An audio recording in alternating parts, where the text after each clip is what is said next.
They were called to a restaurant for a meeting with the new partners.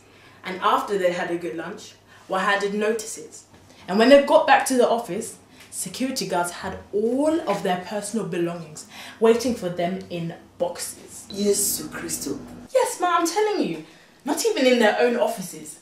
They weren't even allowed to say goodbye to their friends. Well, I heard their severance pay was good. But that's not the point.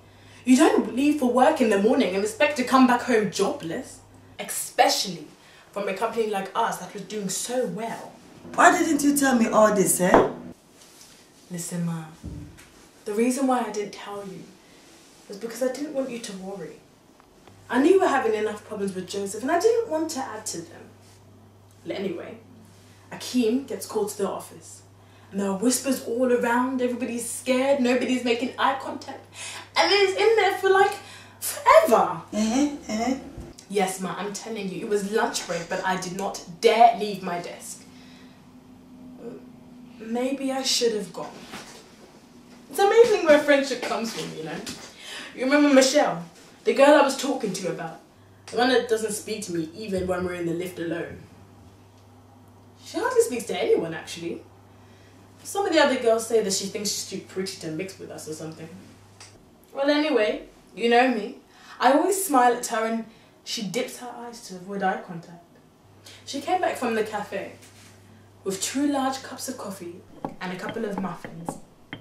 And as she walked past by me, she just tapped me on the shoulder and left them on my desk. She didn't say a word. Not a word, man. But there were tears in her eyes. Goodness, how deep is she? Well, anyway, finally, the door opens. Akeem steps out. The whole place is quiet. And he's crying. And in the background, you can hear whispers of, "You bastards." Yet still he's shaking his head and smiling. So I got up. You know, just before then, I was wondering whether he'd been called in because of the no fraternization rule between staff. Ma, I was grasping at the straws here. I was trying to find any possible reason why Akeem and I, who had given so much to this company, would be in this type of situation. I couldn't leave my desk, so he came over to me and squeezed my hand and said, "All is well, darling. It is well." I gave him the coffee. "This is for Michelle," I said. He doesn't seem surprised as he walks over to his desk though. Now I couldn't leave my desk, so he came back over to me and said, "Don't worry about it, baby. It's all good. We'll talk about it at home. It's all good."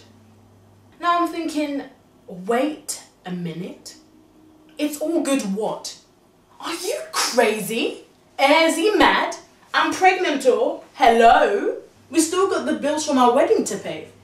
You remember that boss we invited that never turned up because he was too busy? What do you mean by it's all good? Akeem says, "Patience, Mrs. Holly Mensah." Patience, my dear. I'm thinking, well, we don't want any severance pay. In this economical climate, what can you do with the money? You just watch it disappear slowly. My daughter, please hurry up and tell me. My heart is in my mouth.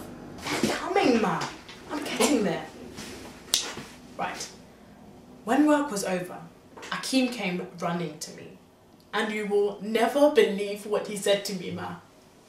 Now I can see he's teasing in his eyes, so I said, "You better hurry up and tell me before I kill you." Holly, I went to Sir Robin's office. I know that I tell him. Sir Robin's asked me to sit down, and we spoke about everything. To tell you the truth, I feared he was trying to find a nice way to tell me he didn't need me working for him anymore. But then he begins to talk about you. And he says that when he looks at us, it reminds him of 2 people he used to know. Now, he says that we should look after each other and care for each other for as long as it takes. At this point, I'm thinking, what business has this man talking about our lives? No, wait a minute, Akeem says. This is when it gets even more strange. So Robbins reaches across the table to shake my hand. "No matter what it takes, young man, as far as I'm concerned in life, your job with this firm is safe. He reaches across to the top drawer of his desk, pulls out 2 tickets to see Glorious Jones. 2 £1,000 tickets, Ma. And to think I've been sitting there. So I don't know what to say. But I believe that everyone has got an angel. Mine is one that hardly even speaks to me. And his is of the man with his picture in the boardroom. 2 grand! Man, that's like 4 months of our mortgage, yo. Oh, and by the way, Akeem's got a pay rise. Holly, look at the time. Come on, we're late. I gotta go, Ma. Love you. I know God is not asleep.